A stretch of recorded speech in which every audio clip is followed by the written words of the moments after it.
Initially, I was hesitant to do any form of countdown video, but given everyone is trapped in quarantine right now and the world is falling apart, and this type of content is generally more fun and less stressful, I figured, why the hell not? All 3 seasons of the ever underrated Tangled the Series are available on Disney+, and if you've already binged them all, then grab a snack and join me as we recount the top 10 songs this show has blessed our lives with. All thanks to the wonderful collaboration between series composer Alan Menken and lyricist Glenn Slater. And if you have not seen the show, spoilers beware. I'm just throwing it out there. Like, maybe don't watch this. Maybe go watch the show and then watch this. Just a thought. Watch it. It's good. We've done a lot. Face to knows what. No matter what you've been through, no matter how life-shattering it may feel, you can always pick yourself back up and start again. And that is what Stronger Than Ever Before is all about. Rap's best friend has turned on her and is now missing, her parents are still reeling from amnesia, and yet even so, Rapunzel dons the mantle of temporary queen. It is now her mission to see that her kingdom gets back on its feet, not unlike her own journey for much of this season. Every loss or obstacle you encounter can be an opportunity for you to reflect and find a strength you never knew that you had within you. It's just up to you to turn things around. It is a wonderful message with some cute moments, and for that it deserves its spot on this list as the closing number to the season 3 premiere. We're stronger than ever before!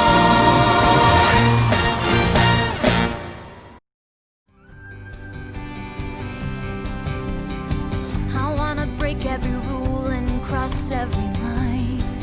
Woohoo! As the opening number for season 2, Next Stop Anywhere serves as the tone setter for our road trip adventure. Rapunzel's always wanted to go out and see the world, especially since she's been kept within the walls of Corona. And now she's finally able to go out and experience what's out there for herself. Not only is this a great way to tell the audience the kind of story to expect for season 2, but it's also great to establish the characters' perspectives. Raps is enamored with the outside world, Eugene is right by her side ready to support her, and even considering whether now might be the right time to take the next step. A whole new chapter of our lives has just begun. That's kind of what I was thinking too.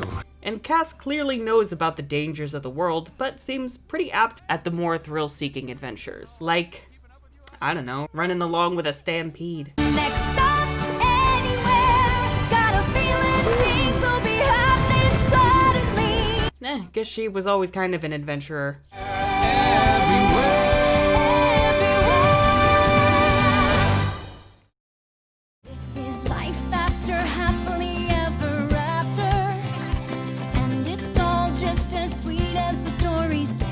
The first song of the series, Life After Happily Ever After, introduces us to Rapunzel's new daily routine now that she has returned to Corona. She's trying to remain optimistic, but the requirements of day-to-day life as a princess are clearly overwhelming for her. This isn't quite the life she envisioned for herself as much as she keeps telling herself that it is. It also shows how King Frederick and Eugene are adapting to this new lifestyle. Fred is happy his daughter is back, but he's going just a wee bit overboard in protecting her, even to the point he's standing in the way of Raps wanting to see the outside world. And Eugene, meanwhile, is excited to settle down with Rapunzel and propose to her, but as we learn later in the special, Raps is just not ready for that yet. Everyone's stories are set up quickly and entertainingly, and oh boy, there will be conflict among them later. This also goes for the reprise of the series finale. The show has come full circle, demonstrating that after this long journey, Rapunzel has grown as a person and finally feels she's truly happy and fulfilled settling down in Corona. And the same goes for everyone else. As Raps puts it, in a way,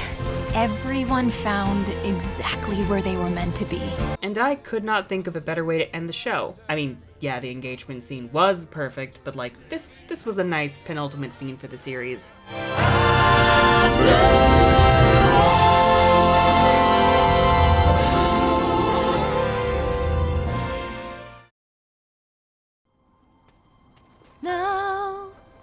Now more than ever, we must stick together, united.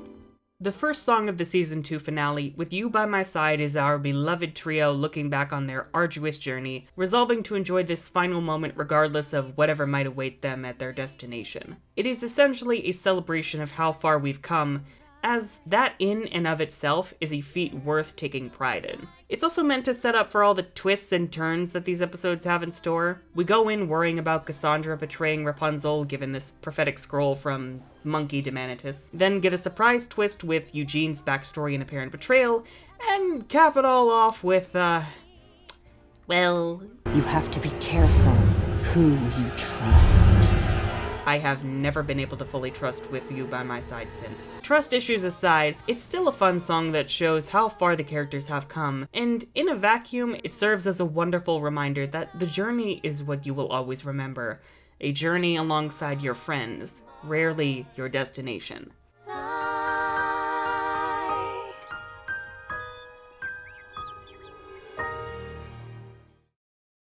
Seems like I've spent my whole life hoping, dreaming of things I've never tried. As the main theme of the series, Wind in My Hair captures Rapunzel's fascination with the outside world and the misadventures her curiosity brings. The longer version from the special accompanies some gorgeous animation and cute moments with Rapunzel and Cass. To unravel, tons of mistakes to not regret. The reprise, however, is what really steals the spotlight. But I got the wind in my hair and a fire within, 'cause there's something begin. Even now that she's stuck in Corona, she's still resolved to uncover the mystery of the Black Rocks and what brought her magical hair back. There's literally no obstacle that can stop her from finding the truth, and that spirit of discovery carries through the entire series. As such, it is the perfect theme song for the series. With the wind in my hair.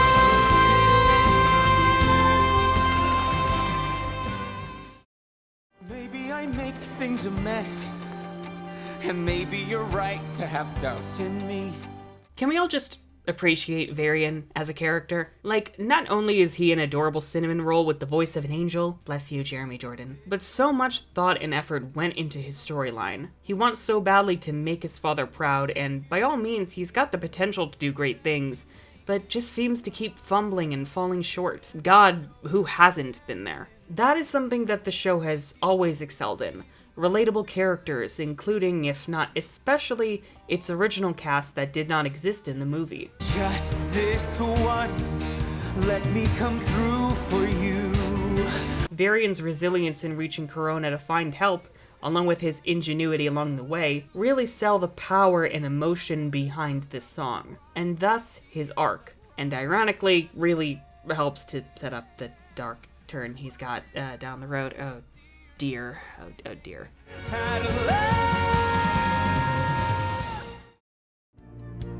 Cassandra, you're angry, I get it. Believe me, I know what it's like, but you are making a mistake. Featuring the two fan favorite characters of the series in the duet none of us knew we needed in our lives, but absolutely did, Nothing Left to Lose is the central song in Cassandra's Revenge, where Cass doubles down. I'm willing to wager the reason a lot of people love this song, myself included, is that it features two characters who have at one point fallen to the dark side, with one trying to reach out to the other in a way no one else can. Varian knows what Cassandra is feeling because he experienced it firsthand. We'll talk about this a little bit more later, foreshadowing. But whereas Rapunzel trying to talk to Cass often came across as one-sided and condescending, as Raps was not so much trying to talk to Cassandra and letting her speak, but rather just talked at her assumptively, Varian actually empathizes with Cassandra's anger and bitterness, and that is vital in showing someone that you are actually invested in them as they are and understand them. You can see it in the glimpses of Cassandra's doubt and her loneliness as she sits atop her throne at the end. Varian did not get her to turn back, but he got the closest to making her question herself. And funnily enough, even despite the whole imprisoning her in amber thing, at least it's on Tyrion making it look that way, the only person Cassandra showed any sort of compassion or at least pity to post freak out was Varian. And seeing Cassandra continue to stick to her guns is tragic, but incredibly relatable. Who hasn't felt like her, burned by people you once cared about and determined to prove just what you're capable of? You're not even totally sure what you want, but damn it if you are not going to be as extra as hell in trying to get them to regret how they treated you. You're so busy harboring these sentiments, so bent on fulfilling your thirst for payback, that you lose sight of the right path that's best for everyone. You may notice a common theme. The darker songs tend to be my personal favorites. This show is just so good at darker songs. And of course, Espinosa and Jordan's voices go wonderfully together, and they really sell this performance at one person trying to reach out and the other pushing them and everyone else away. You can hear it in the music swelling as Cassandra tries to show off her power, only to crumble and fade once she's all alone. And also, that 360-degree turn. It's not music related, but do you realize how difficult this is to pull off in 2D animation even with puppets? God bless this fucking show.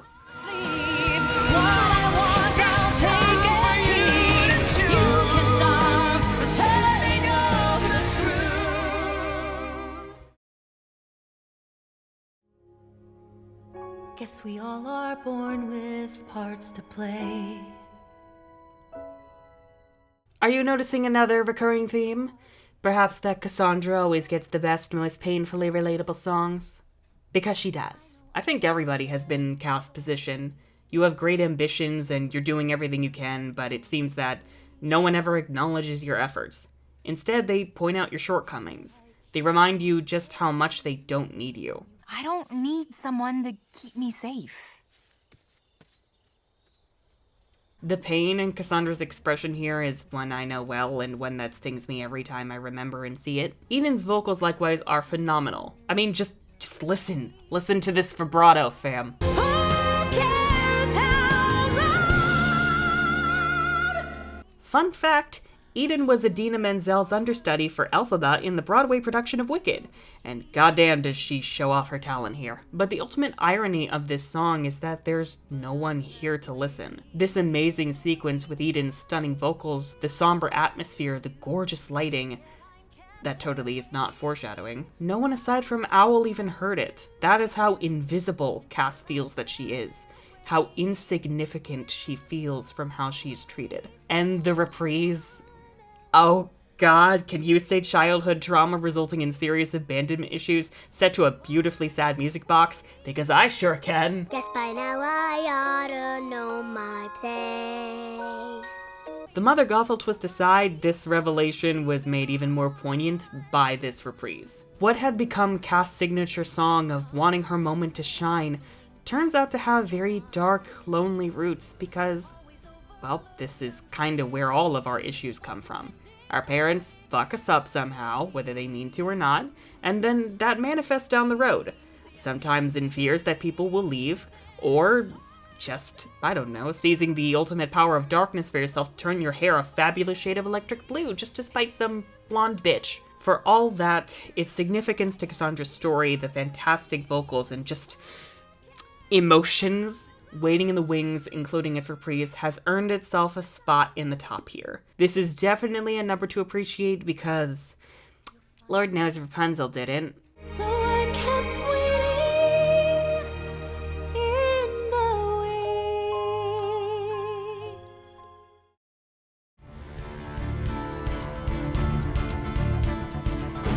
wings. Any moment now, Your Highness. I feel I would be crucified if this song was not in the top of the list. As the centerpiece of the season 1 finale, Ready As I'll Ever Be is probably the musical number that got most people on board with the show. Wait. If you're in, get on board. Me trying to get people to watch this fucking show. Christ, I'm pretty sure this is the most popular song from the show too, solely given the staggering number of animatics people have made for it. And there's a good reason why.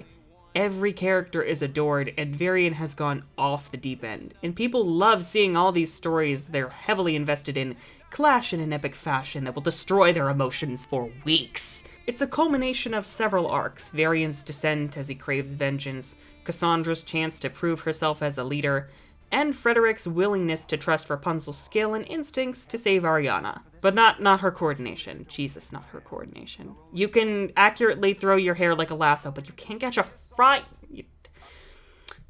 It's okay.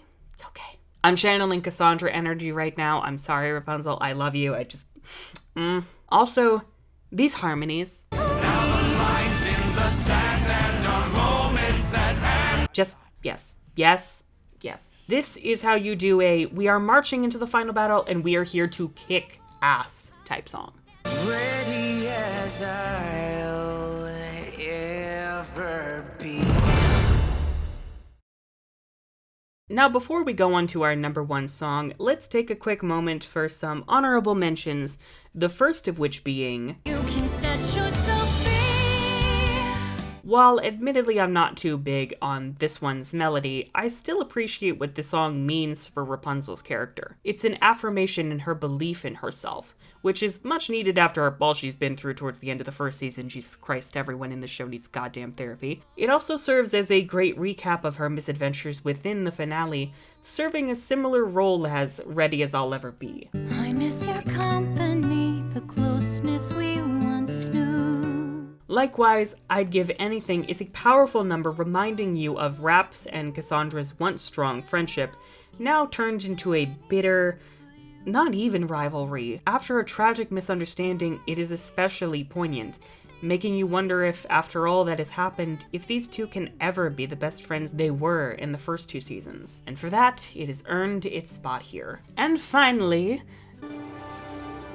Wither and decay.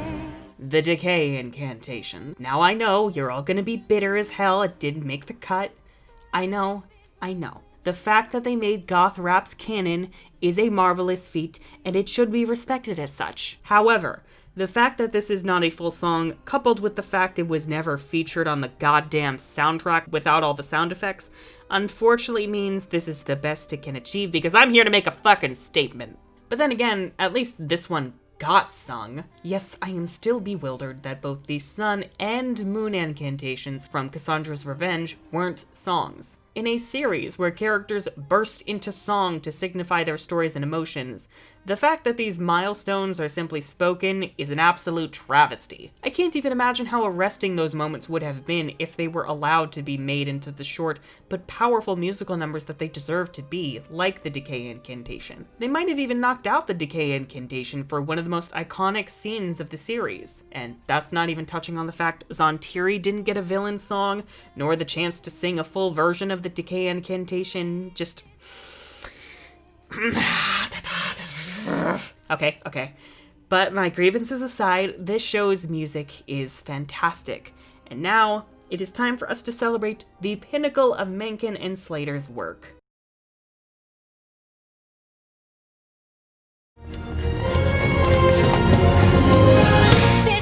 Cass has the best songs. To say otherwise is illegal, sorry, not sorry. As we've discussed in her previous numbers, Cass is in a dark place.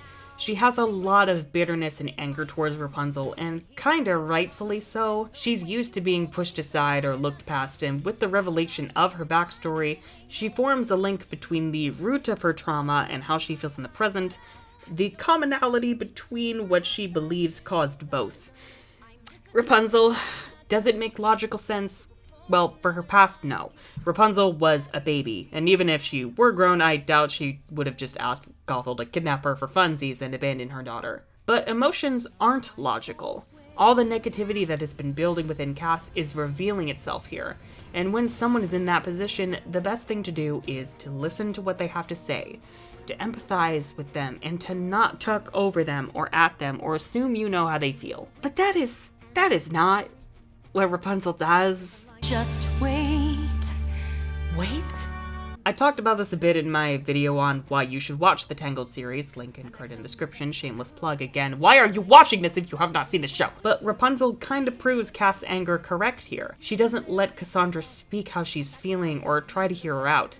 Instead, she talks at Cassandra, telling her to wait so she can try to fix what's happened without trying to understand where Cass is coming from. She assumes she knows how Cass feels, and those assumptions piss Cassandra right the fuck off, as they should. And the fact that Raps tries to keep looking on the bright side and really force that perspective when Cass has been in a very, very dark place quietly for a long time. Just piece of advice, as someone who likes to look on the bright side, when someone is in that place, don't force a bright side perspective. That's the last thing they want to hear. You might get punched, and I would support you getting punched. I'm sorry. On top of being a song about how well-meaning people can be terrible communicators, this song also features powerful vocals from Eden as usual because she is wonderful, and some hard-hearing lyrics on how belittled Rapunzel has often made her feel, oh god. And for that, this is not a villain song. Not in the slightest. Rather, it's Cass finally breaking free to prove herself. Granted, she's got no fucking clue what the hell she's doing immediately after, especially when Santiri shows up to further manipulate her, but this moment really shows what it can feel like to finally have a shot at your dreams, leaving behind the people who were supposed to lift you up, but really just kept you back. And for that, it is well deserving of the #1 spot, at least in my heart. I'm crossing the line.